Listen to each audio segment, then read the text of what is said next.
Assalamu alaikum warahmatullahi wabarakatuh da sake kasancewa cikin wannan sabon bidiyo. A wannan shine darasin mu na 8 a series namu na email address, inda a wannan bidiyo zan yi mana bayanin yanda ake aiki da Google Drive, yanda zamu iya adana bayanan mu, abun da ya shafi bidiyo, audio, hoto. Zamu adana su yadda ko da mun canja waya ko kuma wayar mu ya faɗi, Allah kiyaye, zamu iya dawo da abubuwan mu in dai muddin mun adana su a Google Drive. Zamu iya dawo da su cikin sauki. So kai sai abun da zaka shigo cikin wayanka, kamar ka sai kai search na drive. So bayan ka zo zaka yi search na drive, wannan shine alaman drive. Bayan ka yi search nashi, in akwai a wayanka sai ka shiga, idan babu shi kuma a wayanka kai sai ka shiga Play Store kai search. Wannan shine zaka zo kai search na Google Drive, zaka ga wannan ya fito ma haka, sai ka danna shi. So bayan ka yi searching nashi, sai ka zo ka zaba da wani email kake so ka yi aiki. Idan akwai tsohon email naka kai, sai ka zo ka danna nan ka zaba da email da kake so ka yi aiki. In akwai email sama da ɗaya kenan a wayanka, in kuma kana son ka yi aiki da email naka ne, sai ka bar shi haka. So bayan ya kawo ka waje kamar nan, kamar yadda kuke gani ga nan gurin wannan plus sign din, sai ka danna shi. Bayan ka danna shi, a nan gurin folder, in kana son kai creating folder kenan, ka ringa adana bayananka a cikin wannan folder. Misali a nan na zo na sa ɗaha a folder nan, kun gane, kamar yadda kuke gani ga folder na nan gurin ya zauna nan ɗaha. So idan ina so duk abun da zan yi uploading ya zauna a cikin ɗaha nan, kai sai abun da zan yi, zan zo danna wannan ɗaha haka folder, sai danna wannan plus sign din da kuke gani, sai danna upload. Bayan na danna upload, zai kai ni cikin gallery na, kamar yadda kuke gani. Shi ya kawo ni cikin gallery na. A nan gurin za ku ga ya nuna min video. So ga wani ɗan ƙaramin arrow haka a gefen video nan, sai danna shi haka, za ku kalla ya nuna min. So sai in dawo nan gurin, idan image nake so, ga images a nan gurin, sai na zo in duba wanda nake so. Kun ga gashi nan folder, kai ka san folder da hotonka yake, sai ka zaba wani folder yake. Misali ni folder da hotuna na suna nan ne a pictures, sai in danna wannan pictures din. Bayan na danna, zai kawo ni waje kamar nan. So idan ina son na ajiye abu sama da guda 2 ko 10 ko 100 ko sama da 100, kai tsaye zan matse ne haka. Bayan na matse, sai in danne kamar yadda kuke gani. Bayan na danne, sai in danna wannan select da kuke gani. Kai tsaye bayan na danna wannan select, zai kawo ni na yana nuna min preparing to upload 5 files. So kamar yadda kuke gani gashi nan. So ya kasance kuna da network mai kyau, saboda abun yana buƙatar network mai kyau in dai kana son abun ya ma yadda kake so. Bayan ya kawo ka waje kamar nan guri, zaka iya barin su haka, amma ka tabbatar da cewa ka danna wannan alamar kifiyan da ya sama, don hoton ya zauna yanda zaka iya gane abun da ka ajiye.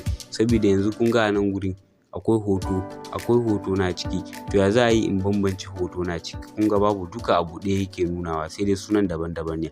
Amma kun ga da na danna wannan alaman kifiya, kun ga wannan tambarin ya fito, JYD Jalingo Youth Development. Kun ga gashi nan wannan tambarin ya fito. So idan ka danna wannan kifiya, zaka ga wannan abu, kowane hoto fiskan hoto zai fito, ta yanda idan ka shigo kawai abun zaka gane wanne kake so ka ɗauko a ciki. So kun ga wannan ma ya fito na waya, yawwa kun ga na hoto na din ma ya fito a nan. So kun ga ta nan zaka bambance ka gane. Sannan kuma idan kana son ka tura wa mutum abu, misali yanzu 'yan TikTok ko 'yan YouTube, akwai wasu abubuwan da idan ka yi uploading ka ɗaura a YouTube ko a TikTok, zaka ga YouTube sun cire ko kuma an yi reporting naka. Zaka iya uploading nashi a Google Drive. Bayan ka uploading nashi, sai ka tura wa mutane link din. Misali kamar yadda kuke gani, wannan hoto na ne, na zo na danna wannan digo ukun da kuke gani a nan gurin, ga share a nan, sannan ga copy link. Idan na danna wannan copy link din, zan je in tura wa duk wanda nake so. In ya je zai buɗe hankali kwance. So zaka iya video, in mutum na bukata sai ma DM, sannan sai ka zo kai upload ka copy link na wannan video, ka tura wa mutum ya je ya gani. Kun ga haka ma yana da matukar muhimmanci sosai da sosai. So kun ga duka wayannan abubuwan na uploading nasu ne a wannan folder da kuke gani. Idan na zo nan gurin kuma, na zo wannan gurin da kuke gani, na danna plus, na zo na danna upload din nan, duk abun da zan yi uploading zai kasance yana wannan wajen ne. Duk abun da zan yi uploading zai kasance yana wannan mutum na shi. Ina bude drive na shi zan fara gani, tunda ban sa shi a folder ba. So misali a ce na zo Pixel Lab, shi kuma wannan gurin ga hoton wanda ya kirkire email address din nan, Shiva Aya Drive. So bari in bar koda guda biyu ne aka sai in danna wannan select da kuke gani, gashi ne yana preparing to upload. So bayan na danna sai in zo in danna wannan kifiyan da yi sama. Danna kifiyan da yi saman nan yana da matukar muhimmanci sosai. Idan kun bar shi haka ma ba abun damuwa bane, amma yana da kyau a ce kun danna wannan alaman kifiya don ku gane abun da kuka ajiye. So kun ga gashi nan nayi uploading. So buɗe folder yana da matukar muhimmanci sosai da sosai.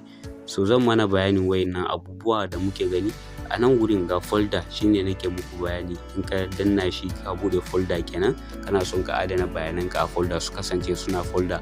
Wannan upload kuma shine wanda nayi upload na hoton shi ba a Yadda wanda ya kirkira email, wanda idan kai upload na abu direct kana shiga cikin Google Drive na ka su zaka fara gani.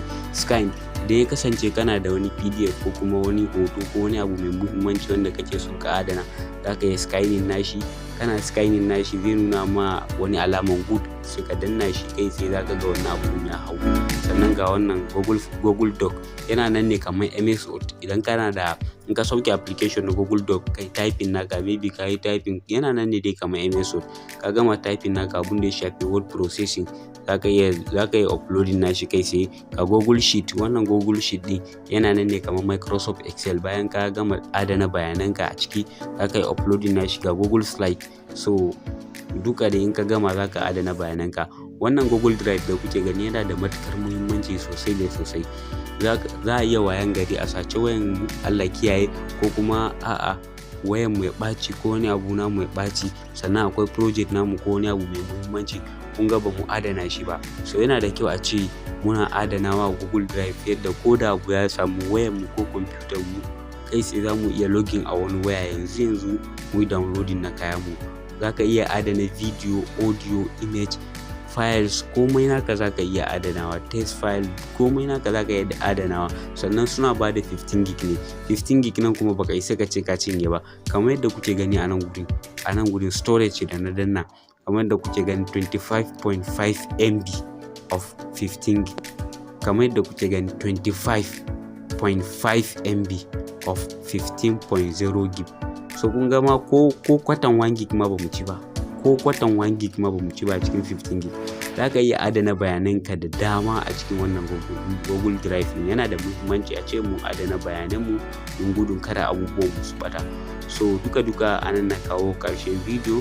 Da wannan nake cewa wassalamu, mu haɗu da ku a video na gaba.